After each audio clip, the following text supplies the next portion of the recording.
Okay, we're going to convene the Committee on Finance for our 10:50 agenda. For our first bill is House Bill 381.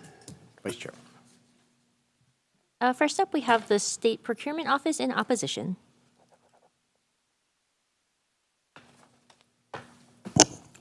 Good morning, Chairs, Vice Chair, members of the committee. Bonnie Kahakui, Administrator, State Procurement Office. We will stand on our written comments in opposition to this bill, just keeping in mind that raising this threshold will reduce accountability and transparency, excuse me, for all purchases under $100,000. Thank you. Available for questions. Thank you. We have the Department of Transportation in support. Aloha Chair Yamashita, Vice Chair Takanouchi, members of the committee, Tammy Lee, Deputy Director for the Department of Transportation. We stand on our written testimony in support. Because of rising costs from construction costs, especially from about 40 to 60% over the last 4 to 5 years, we support this measure in increasing the small purchase limits. Thank you. Thank you. We have the Honolulu Police Department in support.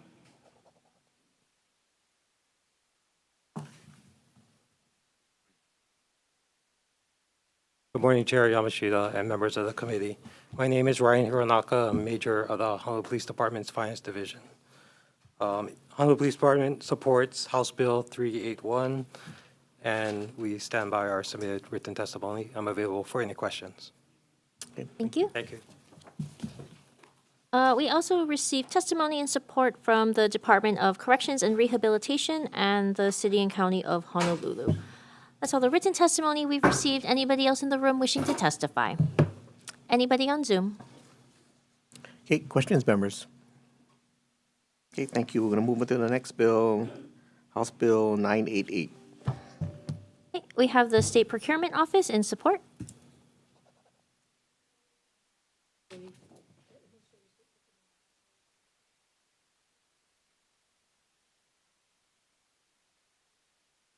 Thank you. We have the Department of Accounting and General Services in support. Chair Yamashita, Vice Chair Takanouchi, members of the committee. My name is Joseph Earing on behalf of Comptroller Keith Regan. The department stands on our written testimony in strong support. Thank you. Thank you. We have the Department of Transportation in support. Thank you. We have General Contractors Association Hawaii with comments. Oh, never mind. Okay. And that's all the written testimony we've received on this measure. Is there anybody else in the room wishing to testify? Anybody on Zoom? Questions, members? Okay, thank you. Moving on to the next bill, House Bill 1155. Okay, we have the State Procurement Office in support.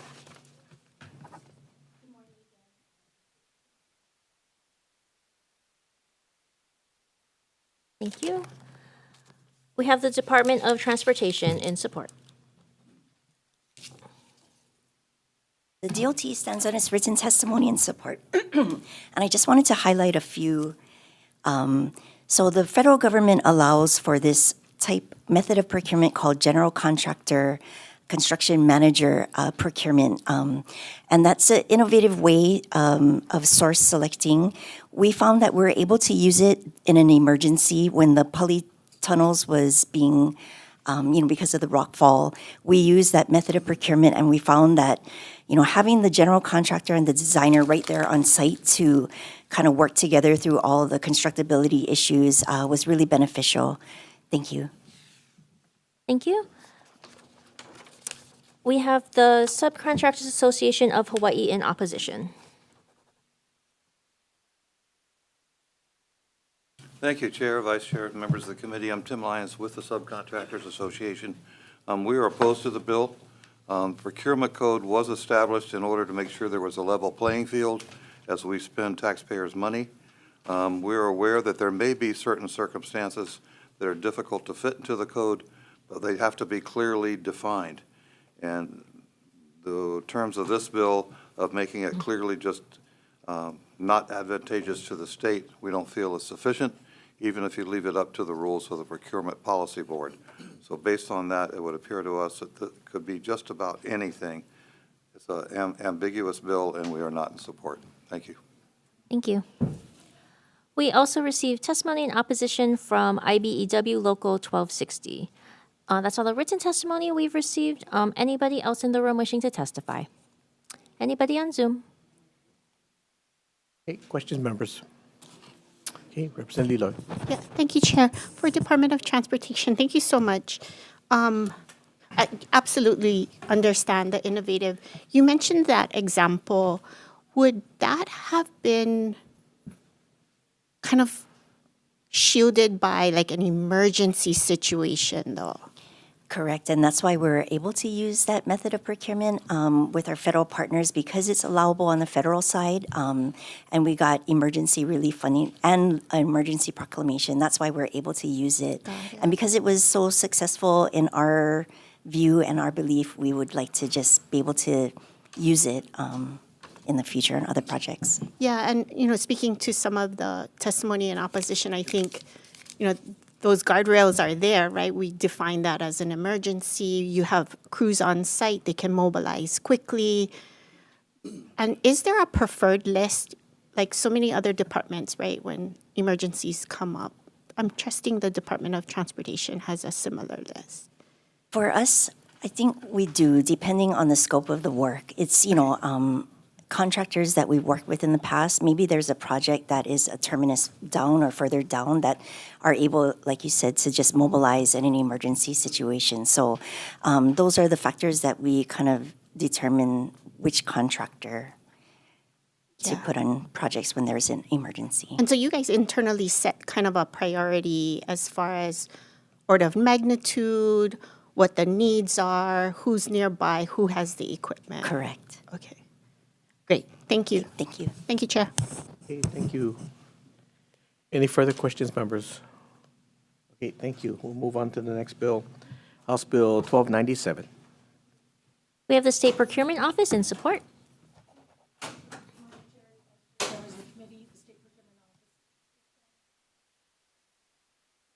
Thank you. Department of Accounting and General Services in support.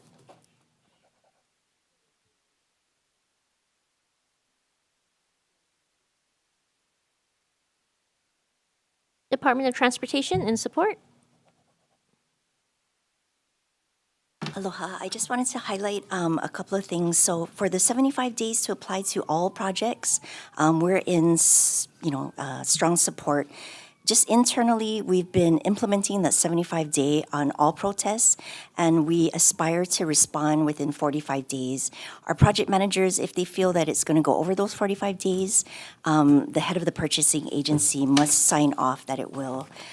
For the 24 hours, if you're going to protest on the content of the solicitation, we're in support because that gives us time to kind of correct the solicitation if needed, and then to issue an addendum and maybe even postpone the bid if the bidders, need more time to submit a good bid. Also, the protest bond is blank, the cap. So we would recommend or propose a $1.5 million cap. And that's because we have a couple of really big upcoming projects, maybe from like 170 million to 250 million. And the cost of constructions have really rose, as I mentioned before, about 40 to 60% from 2021 to 2024. The national average is about 56%. And so we think that that would be an equitable cap. Thank you. Thank you. General Contractors Association of Hawaii in opposition. Chair, Vice Chair, members of the committee, Ryan Sakuda on behalf of the GCA. To be clear, we're opposed to Section 2 of the bill only. So Section 2 as currently stands allows the procurement code to be healthy. Procurement code needs to have checks and balances to be able to operate to its purpose, which is to basically allow for ethical procurement while maximizing taxpayer dollars. Here, by removing that provision and inserting a blank cap and a hearing after the department saying they recommend 1.5 million, the previous cap was at $10,000. So to get from $10,000 to 1.5 million, you're basically telling every general contractor that it's so far financially out of their reach to file an appeal that they're just not going to be able to afford to do that. They will lose 1.5 million. In that instance, it'll put basically agency decisions outside of the public purview scope. The reason why we passed this law last year to allow the bond forfeiture to come back unless it's found frivolous is because this is what all the other states do. Hawaii is now in line with all the other states. By removing this, we now fall out of line, which then creates more of an issue where we could potentially be doing unethical procurement here. So we see this as an ethical measure to ensure that we stay in line with all the other states.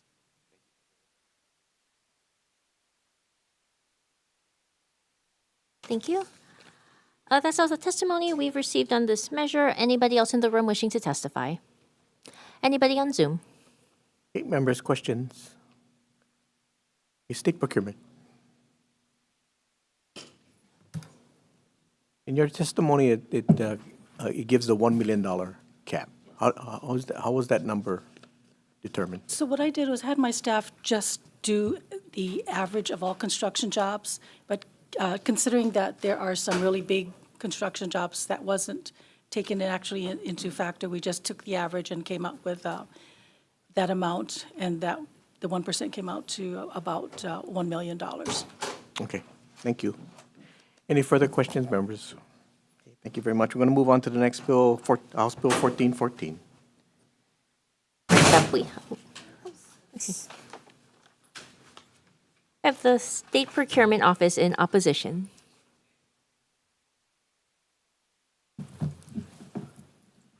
Good morning again, chairs, vice chairs, members of the committee, Bonnie Kahakui, Administrator, State Procurement Office. We are opposed to this bill. There already are methods that will take into best value. IFB is not the only method. I think introducing a hybrid or another method into this process will be confusing to not only to the vendors, but to the agencies themselves who have to make this determination. Thank you. Thank you. We have the Department of Accounting and General Services in opposition.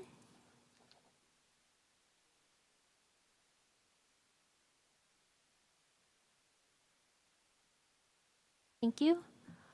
We have the City and County of Honolulu. Oh, actually, sorry. We also have testimony in opposition from the City and County of Honolulu Department of Budget and Fiscal Services and GCA, as well as testimony in support from 3 individuals. Anybody else in the room wishing to testify? Anybody on Zoom? Okay, questions, members? Representative Reyes-Soto. I guess to the procurement office. Thank you.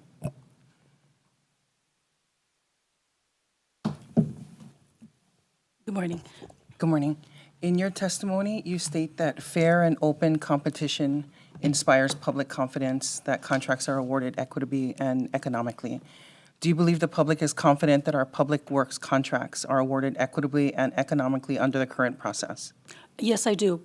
Based on the criteria that the agency will put out, they lay out exactly what is required, and then it's basically as long as the vendor is responsible, technically acceptable, then the lowest bid. So to introduce this bill, this best value, that is somewhat subjective. So how is the vendor to know what are they looking for as best value? It may differ from agency to agency, and again, that may cause confusion.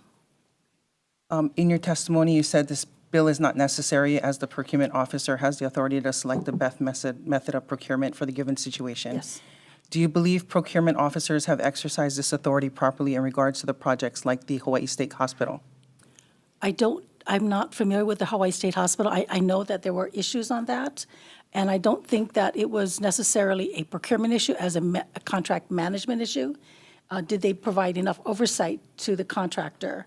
I don't think it was the procurement method that was in question. It was the contract management that could have been, may have been the issue. Like, who was there watching to make sure that the contractors did what they were supposed to do? Were the project managers on top of any issues that, resulted from, as a result of some of these issues? So again, procurement is a very small piece of the project. They have to do the planning, they have to do the procurement, and just as important as the procurement is the contract management. Who's managing it and how are they managing it? Okay, so I guess if you're not familiar with that, you don't know if they were the lowest responsive and responsible bidder. I'm not Hensel sure. Phillips. Okay. I'm not sure. Sorry. So and something like that, who would be the entity that's directly responsible for making that designation? The head of the purchasing agency I would think would be the most likely person that would be on top of that. So for the Hawaii State Hospital, I'm not sure if Public Works assisted in that project, but again, normally we look to the head of the purchasing agency, who's the director for that procurement. Okay, so once procurement makes accepts the bid, then you guys don't have anything to do No, with the we project don't. moving forward? Okay, No. so who would have the project after you guys approve it? We don't approve, the state procurement doesn't do projects for other entities. We provide guidance, we provide the rules, the statutes, but each agency is delegated the authority to do their own procurements. Okay, so each agency makes a Yes, decision? right. Okay, thank you. Okay, thank you. Further questions, members? Okay, thank you very much. Okay, we'll move on to the next bill, House Bill 620 HD1. We have the Department of the Attorney General with comments.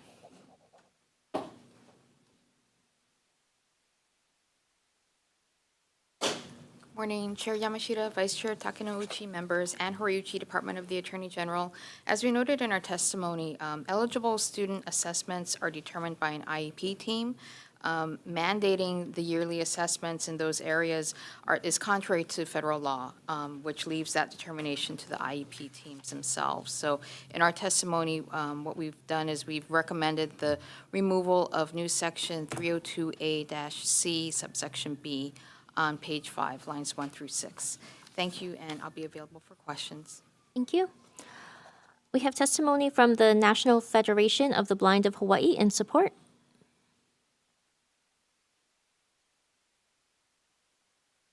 Thank you, Chair, Vice Chair, members.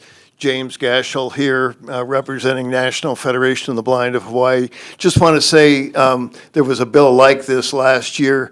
This bill has had a lot of work between last year's session and now, and there's broad support for this bill, including from the Department of Education, from National Federation of the Blind of Hawaii, from the Civil Rights Commission, from the Advisory Committee on Special Education.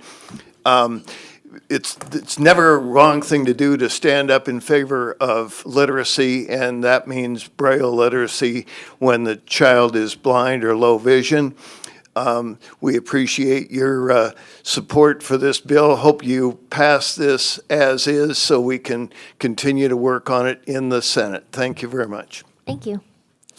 We have testimony and support from Marie Kuthoff.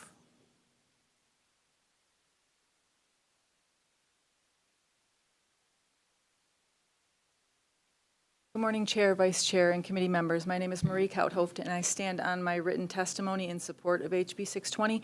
I just wanted to add real quick, I was diagnosed early on with an eye disease, retinitis pigmentosa, which the prognosis was blindness. And because of a decision that was made, or lack thereof, earlier on in my life, that haunted me the rest of my life. I'm approaching 60 now. I will never have the proficient Braille that I would need or I wanted to be able to do the things that I wanted to do. So I would just ask, I'm not in support of this bill for me because the system already failed me. I didn't get the assessment I needed or the Braille instruction or the resources in my hand. But what it will do is it will help our blind children today so they don't have to face a similar future. Thank you. Thank you.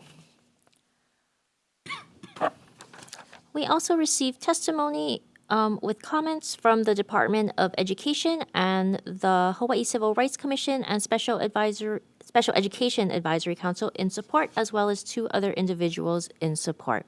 Is there anybody else in the room wishing to testify? Anybody on Zoom? Okay, members, questions? Okay, thank you. We'll move on to the final bill on Sorry, the. questions. Oh, sorry. Please proceed. Thank you. For the DOE. Oh, they're not here. They the just DOE 's not provided here. comments. Okay, sorry, the first testifier was from where? Attorney Generals? Attorney, sure, can I ask the Attorney General then? Thank you.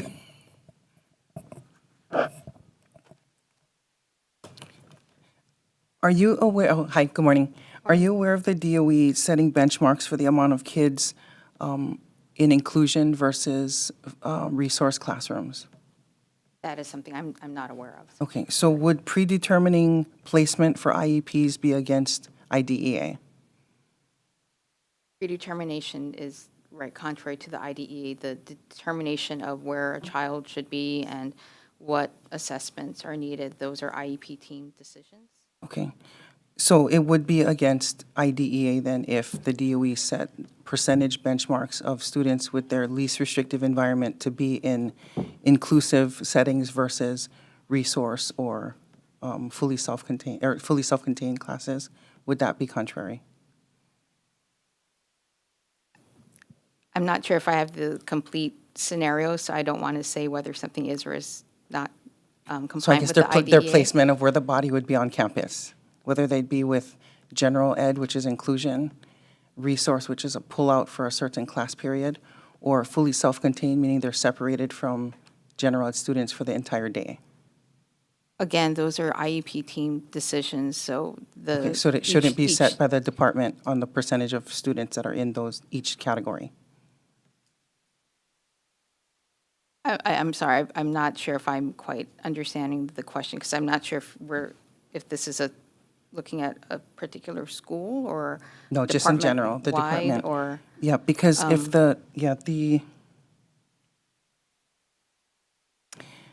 so for the availability of having Braille, it wouldn't just be okay to have it available for the student. It had to be only determined by the IEP, for the IEP team to determine for the student. the IEP team would be looking at the particular needs of each individual student to determine what is appropriate for each individual student. Okay, and would it be against the law if Braille was available to all students who are visually impaired?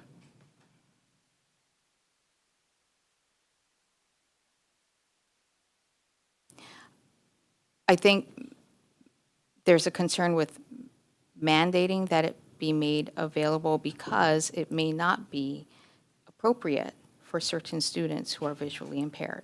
Okay, There may be but other. available, if it was available, then it would be okay. Yes, I believe so. Okay, thank you. Okay, thank you. Further questions, members? Okay, thank you very much. Moving on to the final bill, House Bill 504 HD1. Okay, first, we have the Department of Land and Natural Resources in support.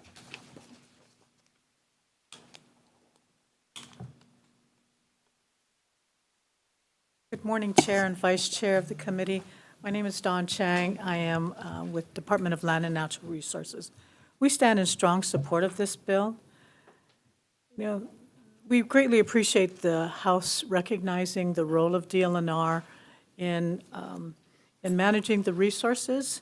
For us, this appropriation will specifically assist DLNR in protecting, managing, and restoring valuable resources. Unless we have the sufficient capacity to manage these resources and protect them to what makes Hawaii special, Hawaii is a top global destination. And unless we have the resources to protect these very valuable resources, perhaps no one will come. So due to accelerated impact of severe weather events, climate change, droughts, fires that have disproportionately impacted DLNR, we need the resources to protect and preserve these most valuable assets that include land and water. And we greatly appreciate the support of the committee in recognizing DLNR's role in that playing a critical role in protection of these resources, not only for residents, but also for visitors. So with that, I'm also available to answer any questions. I also have a member of my staff that's also available to answer any questions. Thank you very much. Thank you. We have the Department of Taxation with comments. Thank you. We have the Nature Conservancy in support.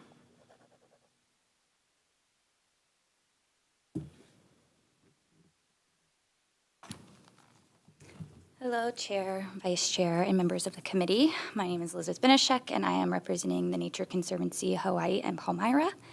You have our written testimony in strong support, and I want to highlight that the Nature Conservancy and Trust for Public Lands did do a poll of visitors this year and found that 76% of visitors are willing to pay an annual visitor fee. That includes 85% of visitors who have been to the island more than 2 or 3 times, and 25% that said that they would actually be more likely to visit if such structures were in place. I also want to highlight that in 2024 and in 2023, we did polling for voters, and what we found was 3 out of 5 support a similar fee structure. Thank you. Thank you. We have the Tax Foundation of Hawaii with comments on Zoom. Aloha and good morning. This is Jane McMillan on behalf of the Tax Foundation of Hawaii. We've submitted some comments on the measure. We've noted that there are rates included in the bill are unspecified and cannot be scored for possible gain or loss because of those lengths. And we also assume that the bill will be an increase in taxes, which we know will be borne by the visitors, which will definitely have an economic impact in the long run. Thank you. Thank you. Do we have Kua'aina Ulu Au'amo Kua on Zoom in support? Aloha, Chair, Vice Chair, and committee members. My name is Kevin Chang, the Executive Director of Kua'aina Ulu Au'amo.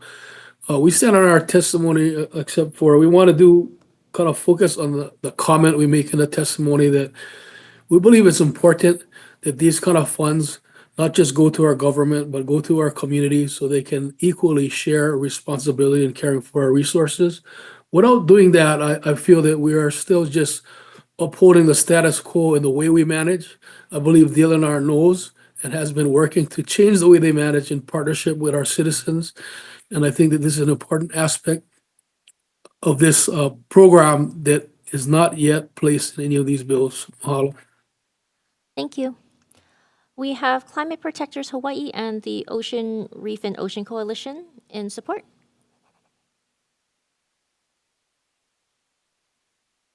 Thank you, Chair, Vice Chair, members of the committee. Ted Boland for Hawaii Reef and Ocean Coalition and Climate Protectors Hawaii in strong support of this bill.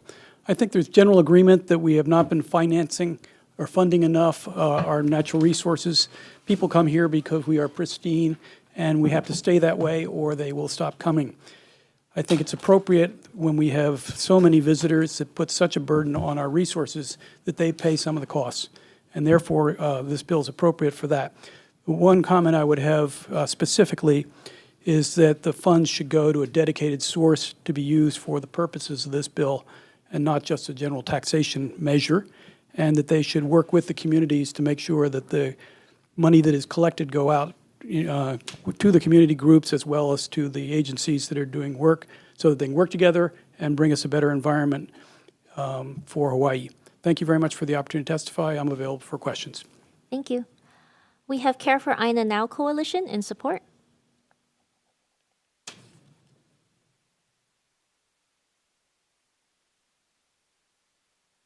Good morning, chairs, vice chairs, members of the committee. My name is Carissa Cabrera. I get to represent 65 organizations and small businesses as part of the Care for Aina Now Coalition. You have our written testimony, but I just want to underscore the urgency of passing legislation like this year and furthering conversation about this in the Senate, because we've been at this for many years, but our Aina continues to be deprioritized. And this year, we're facing federal funding divestment, and many of the nonprofits within our coalition are extremely vulnerable to not being able to do the good work that they do that benefit communities. This is not just an investment in green jobs and economic livelihoods sustained by our Aina, but also in the resources that underpin our culture, way of life, and clean air and water and our backyards. So thank you for hearing this and for considering this measure for another year. We hope that we can, continue discussion. And I also want to underscore what Kua mentioned and Ted with that many of these groups work in partnership with DLNR, but community coalitions and organizations also do so much of the work when it comes to stewardship across the state, and a community grant program could help share the resources equitably and also foster collaboration with agencies. So thank you. Thank you. We have Sustainable Coastlines Hawaii in support.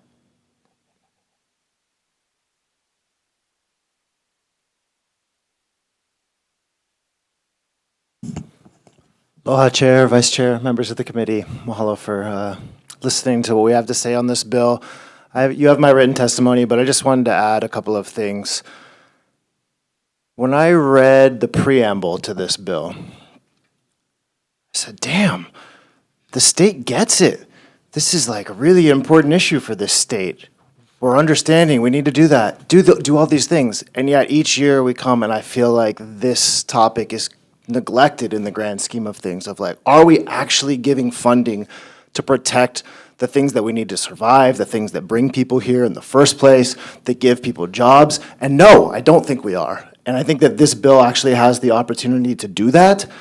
I think it needs some work. I think there's some things in the amendments that a lot of my colleagues have spoken to about a community grants program, about making sure that the funds that are in this are enough to do it. I've seen places like Turtle Bay increase their cost per room by 200, 300, 400% in a small amount of years. They're still getting people to come to Hawaii. This is not going to stop people from coming to Hawaii. I think that's pretty obvious in how much the cost of coming to Hawaii and being a visitor has gone up over the years, and yet we still are exceeding 10 million visitors, even after COVID now. So I think that there's a priority that needs to be placed on this. From somebody who works in a nonprofit and that we've grown over the years, I've seen the value of giving our young generation the opportunity to work in this field and not be stuck in service jobs. I know that they are helping pay bills too, but to see the value, the light in people's eyes when they get to work in protecting the place that they grew up and the places that they love, it's transformational. And we need to understand that that is the future of jobs. That is the future that is actually going to protect this place. And I hope you all understand that and continue to work on this bill. So, mahalo for your time. Thank you. That's everybody I have checked in. We also received testimony and support from the Hawaii Tourism Authority, or comments from the Hawaii Tourism Authority, testimony in opposition from 3 organizations, 10 organizations in support, as well as 1 individual providing comments and 27 individuals in support. Is there anybody else in the room wishing to testify? Please just state your name and position for the record. Aloha, my name's Melissa Pavlicek. I'm here today on behalf of the Care for Aina Now Coalition Leadership Committee. I know that you heard from our coalition members. Our leadership committee has been working very hard leading up to this session and with legislators. We really want to thank and appreciate you for hearing this bill. As you may have read in our testimony, we completed a study which acknowledges the wonderful work that the legislature has done in funding natural resource protection and restoration. We wouldn't be where we are without that, and yet there is still a gap, and this bill addresses that. Thank you very much for hearing it today, and please support this measure. Thank you. Thank you. Anybody else in the room? Please state your name and position for the record. Aloha, Chair, Vice Chair, and members of the committee. My name is Hannah Leziak, and I'm here on behalf of the Hawaii Ocean Legislative Task Force in strong support of HB 504 HD1. Our task force is comprised of over 120 individuals and numerous organizations, all of which who care deeply about the protection of our Aina and our oceans. Now more than ever is the time to support our environment and build that safety net. Thank you for hearing this bill, and please support it. Thank you. Thank you. Anybody else in the room? Thanks. Please just state your name and position for the record. Aloha, Chair, Vice Chair, members of the Finance Committee. My name is Maka Gibson, and I live in Kaneohe, and I'm in strong support of this bill. I'm a program officer at Resources Legacy Fund, where I develop and implement strategies and projects for our Hawaii Environmental Equity and Justice programs. Resources Legacy Fund is a nonprofit and philanthropic organization, and locally we partner with community-based organizations to promote natural and cultural resource protection and restoration. My organization is in strong support of this bill, and we know what's most important about HB 504 is that it increases funding for natural resource protection. HB 504 is missing a key component that we believe is a community grant program to support organizations working at the front lines of Malama Aina work.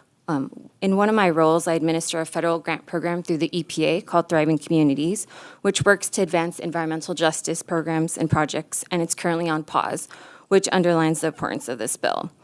This grant program through the EPA could provide upwards of $10 million to communities across the state, really highlighting the need of inclusion for a community grant program. Thank you so much for hearing this bill, and we hope you support it. Thank you.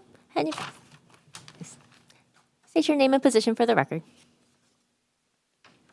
Hi, aloha mai kako, Madeline McKegg on behalf of the Council for Native Hawaiian Advancement.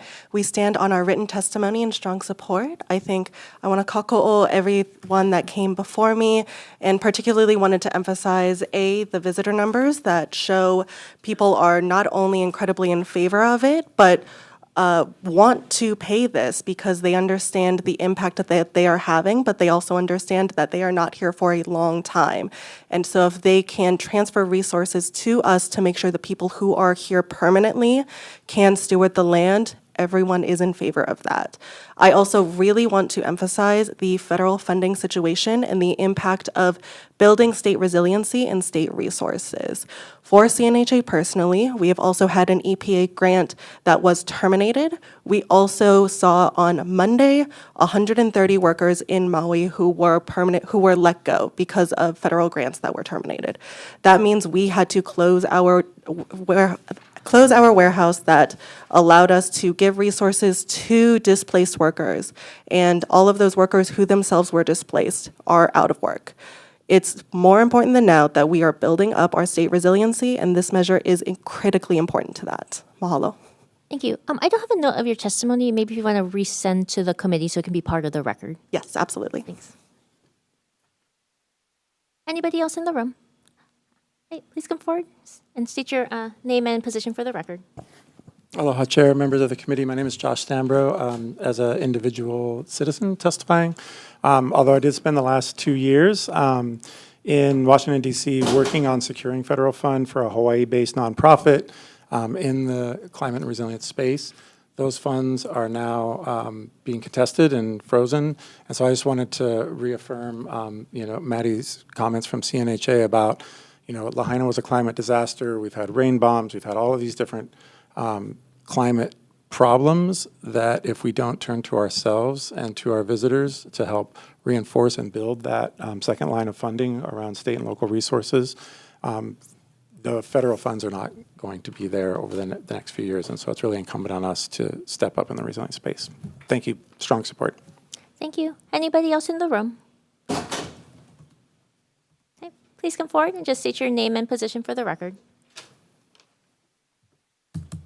Aloha, my name is Aaron McGee, and I'm speaking in support of HB 504 HD1. Born and raised on Oahu, in my short lifetime, I've seen my favorite beaches and hikes, rapidly increase in popularity, with little to no visible increase in the support to preserve these areas. Relying on Hawaii's steadily declining environment to continue attracting tourists is an unsustainable model.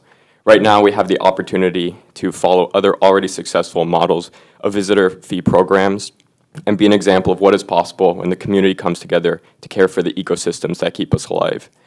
Every other breath of air we take is made in our oceans. We cannot afford to rely on nature to continue taking on more responsibility to provide for us without appropriately investing back into it. As someone who has complained about the lack of action from representatives to do the sensible thing, I chose to share my testimony for the first time today, as this bill feels like an opportunity with minimal downside and geometric upside. My experience seeing the decline in Oahu's ecosystem health is why I work in environmental conservation. And in addition to state agencies such as the DLNR, nonprofit organizations must be recognized for their role on the front lines of stewardship, restoration, and education. Without additional funding, the nonprofit sector will continue to force workers to choose between doing well financially and doing good for the world. An unfortunate choice, considering these causes are what's referred to as what really matters in life. To ensure this bill is truly effective, I recommend there be a plan to increase the fee over time, there be a dedicated NGO grant program to ensure funds support community initiatives, there be a public system for transparently reporting the use of these funds, and an educational component showing visitors how the fee works to keep Hawaii beautiful. Mahalo for your time and consideration. Thank you. Anybody else in the room? Anybody on Zoom wishing to testify? Okay, questions, members? Okay, Representative Lamsal.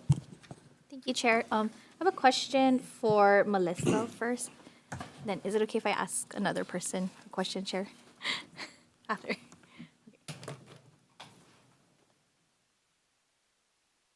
How much could this program potentially, or wait, how much revenue could we potentially collect for this program for all this land stewardship? Our study indicated that there's a $560 million gap. The TAT generates money that goes into the general fund. How much it's increased, I've heard at prior testimonies, somewhere in the neighborhood of $100 to $175 million could potentially be generated, depending on how much is assessed on the increase, how much of that goes to natural resource protection and restoration, et cetera. But for this $20, you don't have an amount. Yeah, so I'm sorry, I thought you were pointing to the increase amount. The $20 on the rewards would be significantly less than that.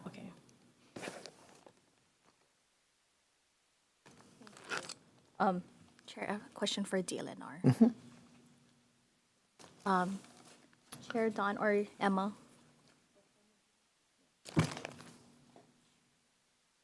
So have you guys thought about, I know you mentioned in your testimony about the cost of all of these service projects. Have you folks been in talk with UH and other departments have gone in this direction of changing some of the scope or the language that it describes the scope of your projects, so that way it's not seen as a climate change initiative to draw down some of these funds? Because I realize maybe some of these projects are already undergoing, and so have you guys thought about doing that? Specifically the federal funded programs? Yeah. Yeah, I'm Emma Ewan with DLNR, and we do have existing programs that some have already been named, but we, in the future, are looking at renaming and rebranding to be less targeted by the federal agencies, but we're also dealing with existing ones that we can't change the name now.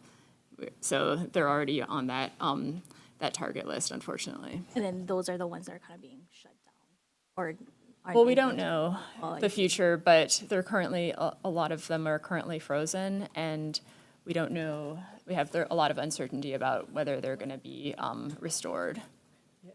If I can add, there's a specific program with our Climate Commission. They were applying for a federal grant. So we are realigning that grant. That's been in consultation with EPA as well. So words matter with this new administration. So things like climate change matter. So we have pulled that proposal application back, and we're resubmitting it to be more in alignment with the new administration's values. Okay, thank you. Representative Hussey, followed by Leloy. Thank you. Please, just for a moment, Chair. Yes, please. And thank you, Chair Yamashita. I'm concerned with the idea of pulling back and somehow mollifying the incoming administration by deleting language which they might find objectionable, but I promise you, we need that language in there, and we need to fight for our values. We value, fighting for a sustainable and dependable climate. So if there's anything that we can do on our side, as legislators to embolden you, Chair Chang, to be strong and fight for our INA, let us know how we can help. No, and I appreciate that very much. I think for us, it is our ability to do the good work. It's, I recognize words matter. I recognize that, I guess I want to convey to you, at no time are we compromising the integrity of what we're applying for. Those values continue to remain. I think we're just trying to be recognizing that perhaps it's severe weather events versus climate action. So we're making adjustments to be in alignment so we can do the good work that needs to be done. So, but I want to assure you, we are not in any way compromising the quality or the manner in which we conduct ourselves, but we do need the resources to do the good work. Okay.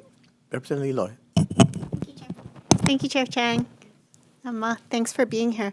I was more curious around some of the testimony that we had from our nonprofits and our nonprofit partners, and if the department has looked at kind of a stewardship model grant program. We've seen incredible success on Hawaii Island with our Open Space Fund, and oftentimes finding stewards with a matching mission has been a challenge. But it seems like in this situation, you have many nonprofits that already have a mission. What would that take for the department to kind of create that?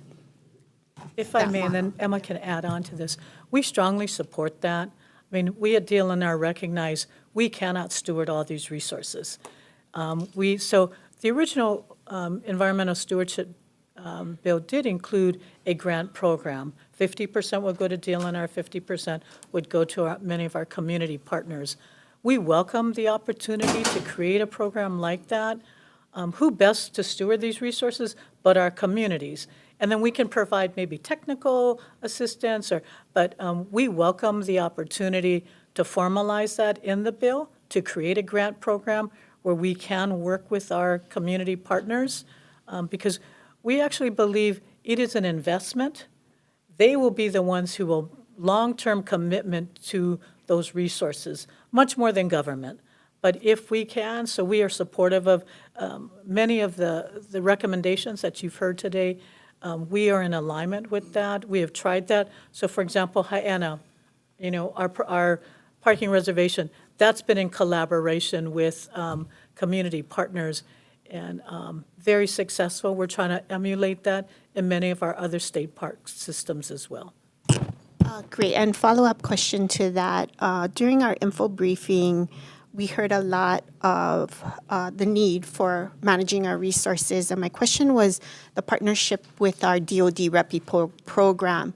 And I'm just curious how this fund, along with the department and its partnership with the REPI program, we can kind of collateralize funds, which then can be dispersed to our nonprofit stewards.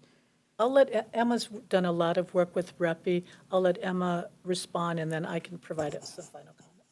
Yeah, we definitely pool all sorts of federal funding for joining, our state projects, and so the REPI is a huge infusion in funding. Again, we don't know the future of that and whether it might also be on the chopping block. So we're very interested in finding other sources to pool and potentially offset any losses that we might be experiencing in the future as well. But that's a great point. And if I can just add to that, Rep. Leloy, is that I think REPI, they are a great partner. I mean, statewide, and we've just been, Hawaii's now Sentinel landscape. So it provides us the opportunity. I'm a little bit more confident than perhaps Emma is. I believe that DoD is not going to cut the REPI program. I mean, that's been a very successful program for all of their installations. But REPI provides us the opportunity to also utilize community partners to expand our ability to steward these resources. So I think we're going to need everybody's input into this and participation. No way that any one of us can do it.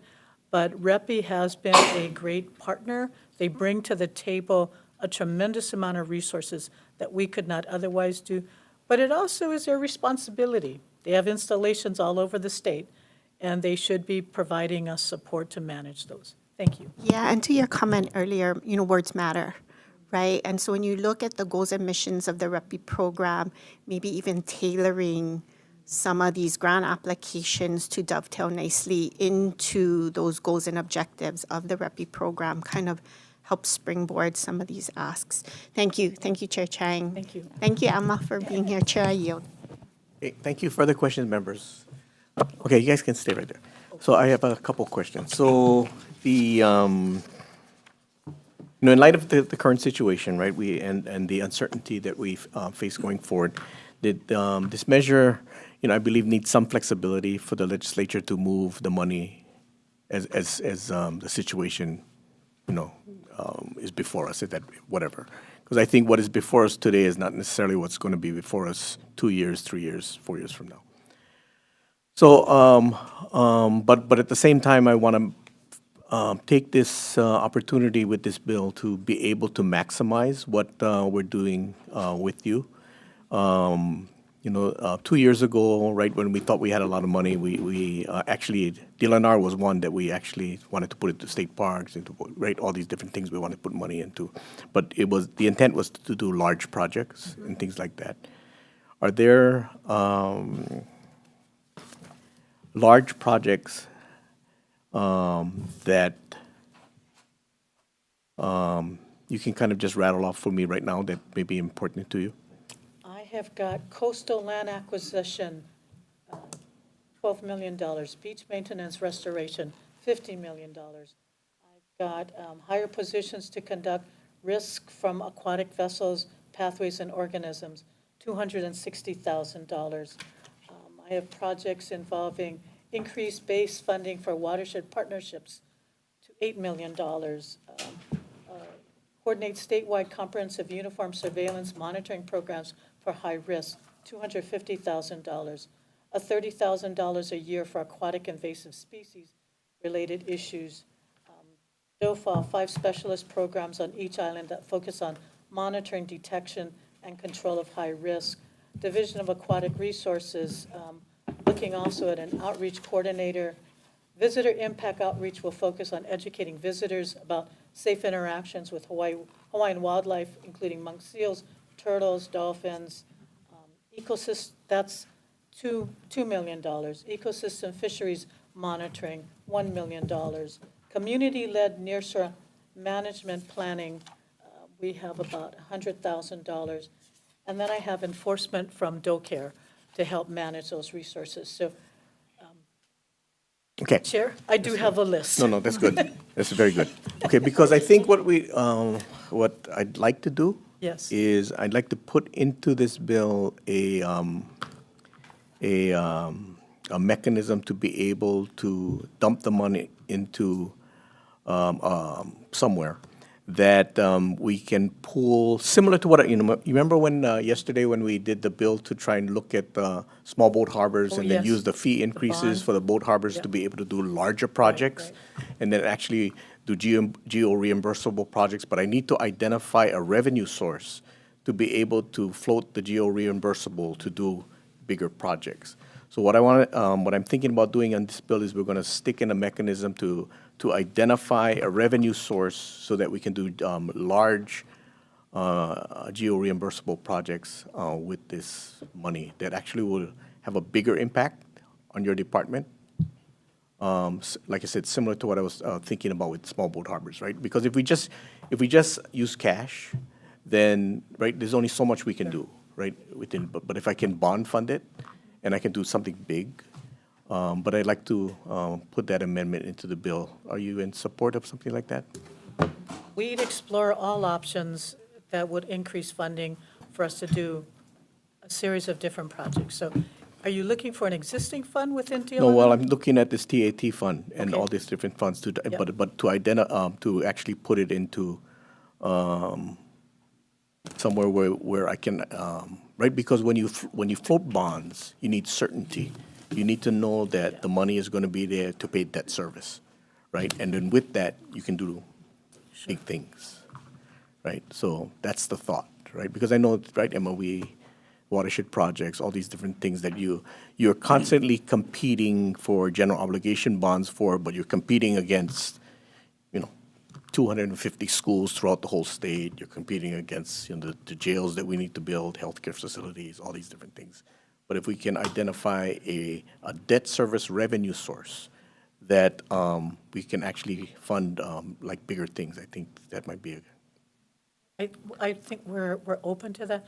I also think that would probably address some of the visitor industry's concern to ensure that this dedicated source of funding is going specifically to address some of the visitor impact. Yep. Okay, thank you very much. Further questions, members?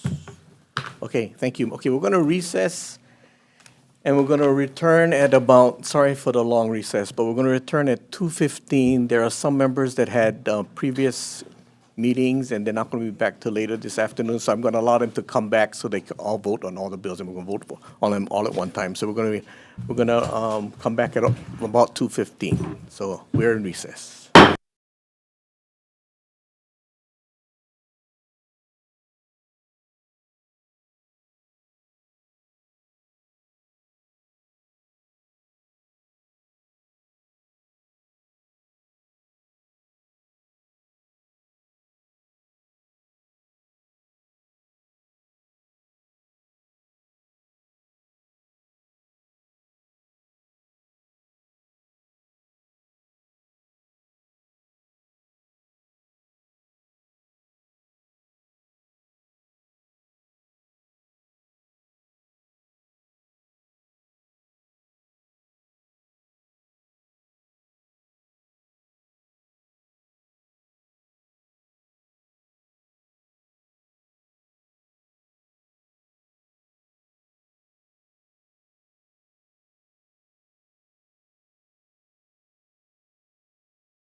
Okay, we're going to convene the Committee on Finance on our, first of all, our 11 o'clock agenda. That was a decision-only agenda.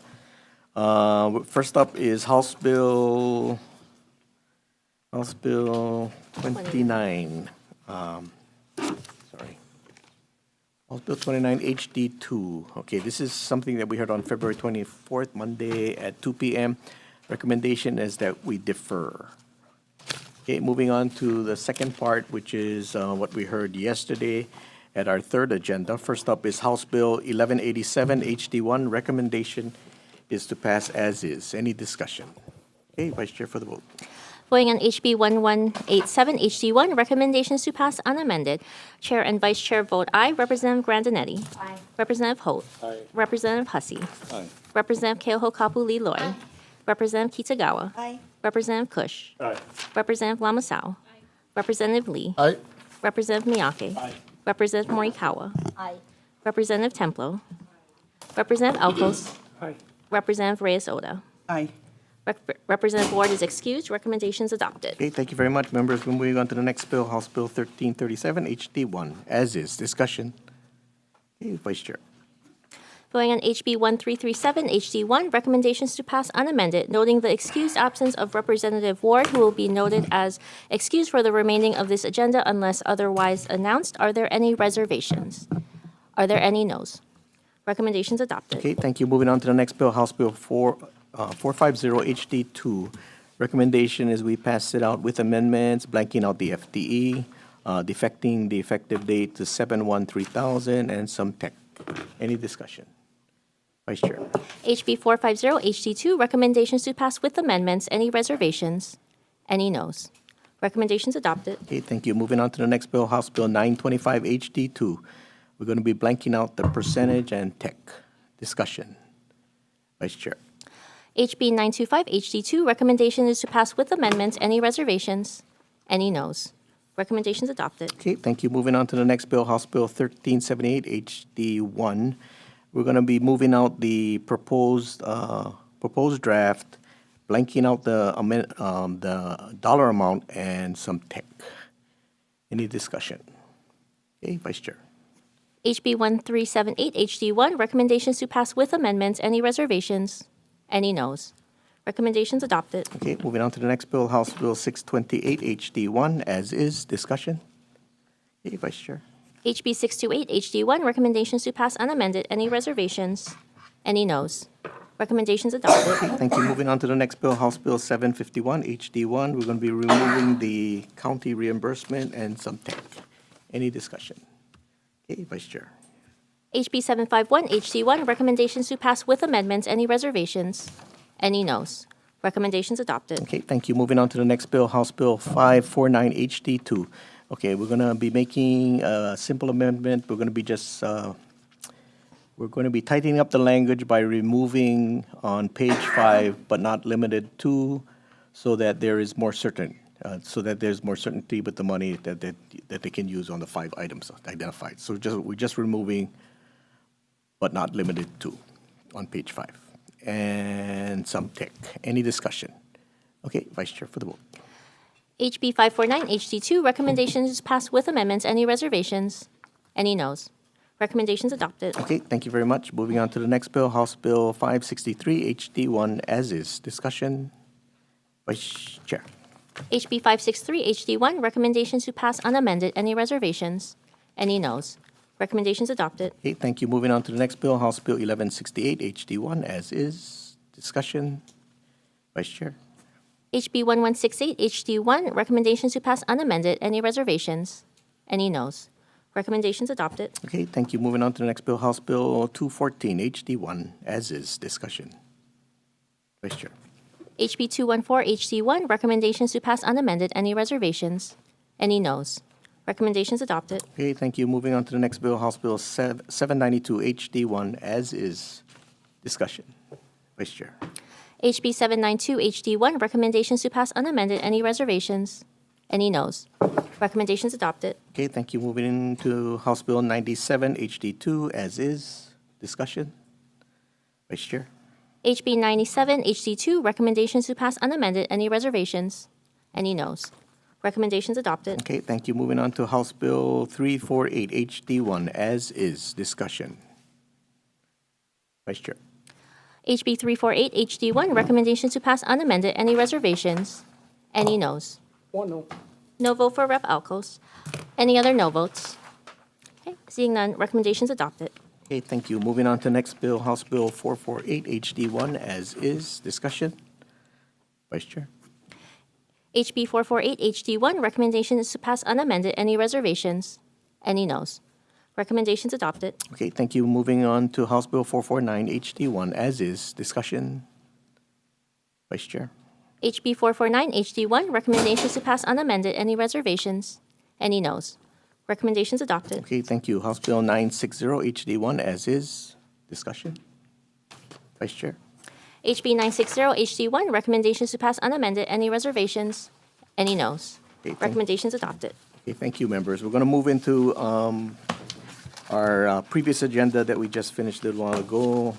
First up is House Bill 381. Recommendation is that we pass it out as an HD1, blanking out the increments and putting an effective date of July 1st, 3000, and tech. Discussion. Okay, Vice Chair. Voting on HB 381, recommendations to pass with amendments, Chair and Vice Chair vote aye. Representative Grandinetti. Representative Holt. Aye. Representative Hussey. Aye. Representative Keohokapu Loy. Representative Kitagawa. Aye. Representative Kush. Aye. Representative Lamosao. Representative Lee. Aye. Representative Miyake. Representative Morikawa. Aye. Representative Templo. Aye. Representative Alcos. Aye. Representative Reyes Oda. Aye. And Representative Ward is excused. Recommendations adopted. Okay, thank you. Moving on, House Bill 988. Recommendation is to pass out with the effective date is July 1st, 3000, and tech. Any discussion? Vice Chair.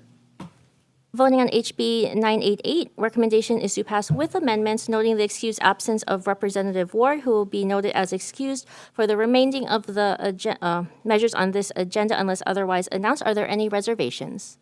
Any noes? Recommendations adopted. Okay, thank you. Moving on to House Bill 1155. Recommendation is to pass with amendments, defecting the effective date 7/1/3000, and tech. Vice Chair. Oh, sorry, discussion. Okay, Vice Chair. HB 1155, recommendations to pass with amendments. Any reservations? Reservations. Reservations for Rep. Alcos. Any other reservations? Any no votes? Seeing none, recommendations adopted. Okay, thank you. Moving to the next bill, House Bill 1297. Recommendation is to effective date to July 1st, 3000, and tech. Any discussion? Okay, Vice Chair. Oh, hold on. We're also going to be putting in the committee report that the SPO recommended 1 million and Department of Transportation recommended 1.5 cap. Yeah, 1.5 was from Department of Transportation and 1 million was from the SPO. Yeah, we're going to put that in the committee report. Okay, any discussion? Okay, Vice Chair for the vote. HB 1297, recommendations to pass with amendments. Any reservations? Any noes? Recommendations adopted. Okay, moving on to House Bill 1414. We're going to be defecting the effective date and tech. Discussion. Okay, Vice Chair. HB 1414, recommendations to pass with amendments. Any reservations? Any noes? Recommendations adopted. Okay, thank you. We're going to move on to the next bill, House Bill 620 HD1 as is. Discussion. Okay, Vice Chair. HB 620 HD1, recommendations to pass unamended. Any reservations? Any noes? Okay, thank you. Recommendations adopted. Thank you. Moving on to the next bill, House Bill 504 HD1. Okay, members, we're going to be making some amendments to this bill. We'll be revising the appropriations section to include language from House Bill 1077 and House Bill 752 to appropriate funds for the projects that address climate change impacts, promote sustainable tourism models, incorporate destination management to reduce visitor impacts on the natural environment, and for protection that both enhances the state's natural resources and promotes economic development related to the tourism industry. We'll also be allowing DLNR to use the fund for consistent personnel contracts, administrative costs required to develop and implement these projects. Provide further that the DLNR shall consult with the Hawaii Tourism Authority and the respective counties of tourism-related projects. We'll also be adding a new Section 4 requiring the DLNR submit detailed reports to the legislature on the expenditures of this fund. And also, we, as I mentioned in questions, we'll be adding a section to create a fund for debt service in BNF. And some technical amendments. Any discussion? Okay. Representative Reyes-Soto. Thank you. Every year, we hear proposals to increase the transient accommodation tax. Hawaii already has the highest TAT in the country, and our tourism industry is still trying to recover from the pre-pandemic level. While I agree with the intent to dedicate funding towards environmental stewardship, this is not the time to impose more taxes and hinder rebuilding of our visitor industry. I would like to see more discussion on other ways to raise revenue to support our INA. I'll be voting with reservations. Okay, thank you. Any further discussions? Okay. Vice Chair for the vote. HB 504 HD1, recommendations to pass with amendments noting the reservations of Representative Reyes-Oda. Any other reservations? Any no votes? No vote for Rep. Alcos. Any other noes? Okay, recommendations adopted. Okay, thank you. Moving on to the final bill, House Bill 1194 HD1. This bill was heard on Friday, February 21st at 3 p.m. Relating to midwives. Okay, we're going to be making several amendments to this bill. We'll add an amendment from the Native Hawaiian Legal Corporation's testimony to clarify that the Native Hawaiian traditional and customary practice to protect under the state constitution are exempt from this chapter. Also, delete any reference to Kupuna Council convened by Papa Ola Lekahi. And then number 2, we'll be adding an amendment from the American Society of Radiologic Technologists to clarify that midwives cannot perform, supervise, or interpret procedures using ionized radiation, for example, X-rays, CT scans, and mammograms. And 3, clarify global signature authority for midwives by deleting workers' comp forms, Department of Education forms, physical exam forms to be consistent with midwives' scope of practice. And 4, clarify peer review requirements by deleting the word committee, and that the requirements for peer review does not apply to midwives working in hospitals and in accredited birth facility. And 5, clarify that the DCCA may require data submission as a condition of license renewal, but this requirement shall not apply to midwives working in hospitals or accredited birth facilities. And 6, clarify that the definition of certified midwife and certified professional midwives to be consistent with the requirements of licensure. And 7, revise the definition of practicing midwifery by deleting revise the definition of the practicing of midwifery by deleting primary care individuals from adolescent through adulthood. And 8, update the definition of telehealth to match the definition under practice of medicine statute under HRS 453-1.5.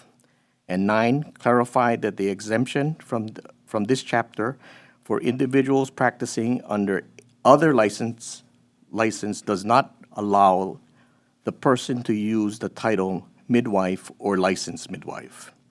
And 10, amend from DCCA's testimony to clarify that the requirements for CPR and NRP certifications shall be valid at the time of licensure, and the licensee shall be responsible for maintaining current certificates throughout the license period.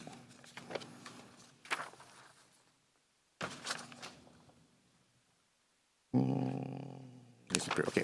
And 11, adopt the amendments from DCCA's testimony to add to HRS 557J-12 that the failure to maintain CPR and NRP certifications is ground for refusal to grant or renew license and or revocation of license. And 12, add language on section HRS 557J-12 to make clear that a midwife may delegate administrative and technical clinical tasks to an unlicensed person. And 13, making the effective date June 29th, 2025. Any discussion? Representative Hussey. It's quite a list of amendments. Thank you, Chair. Yep. And also, thank you to Chair and Vice Chair for keeping the testimony going until 9 p.m. on Friday. We heard a lot.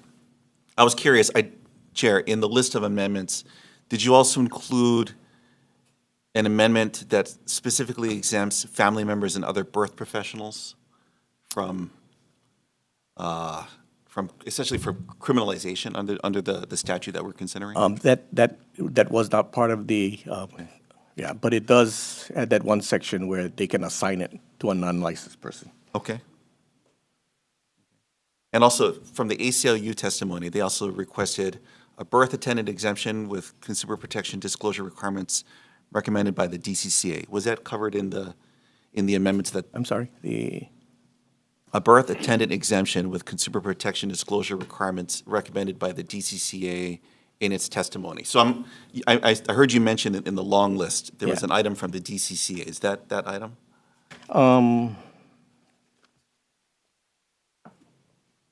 Let's see.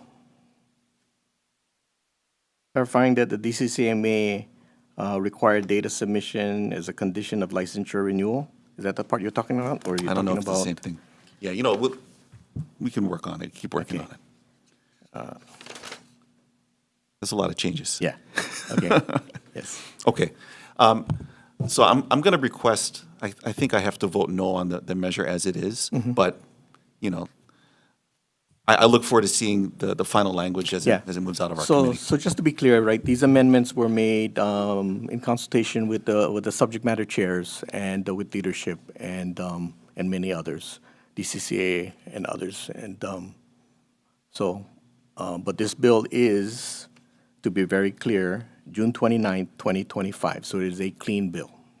So if it goes to the Senate and the Senate agrees, it becomes law. Any further discussion? Yes. Can you repeat the second to the last amendment on the list that Okay, you the shared? second to the last amendment. Okay. Add language in section HRS 557J-12 to make clear that a midwife may delegate administrative and technical clinical tasks to an unlicensed person. Okay.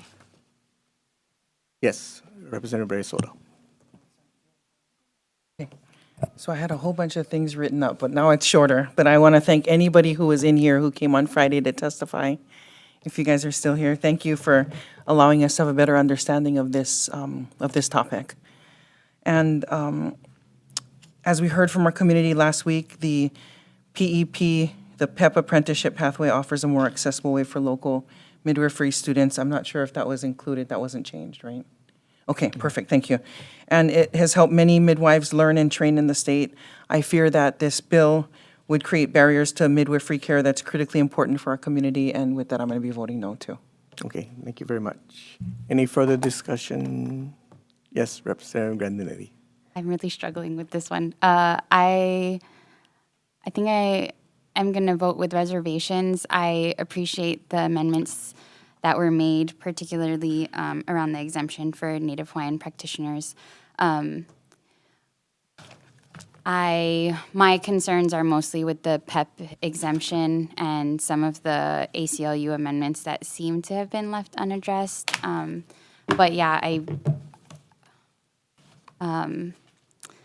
I really appreciate the time that everyone took to educate members. This was a really complicated issue for me. I'm still not sure if I'm making the right choice, given that it's a clean bill. But I learned a lot, and thank you to Chair and Vice Chair for giving us that space to do that work. Thank you. Okay, thank you.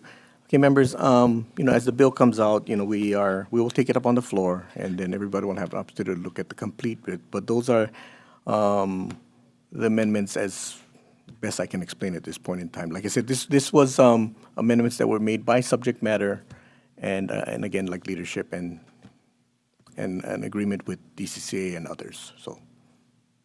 Okay, okay, Vice Chair for the vote. HB 1194, HD1, recommendations to pass with amendments noting reservations from Representative Grandinetti. Any other reservations? Noting no votes from Reps. Hussey and Reyes Oda. Any other noes? No vote for Rep. Alcos. Any other noes?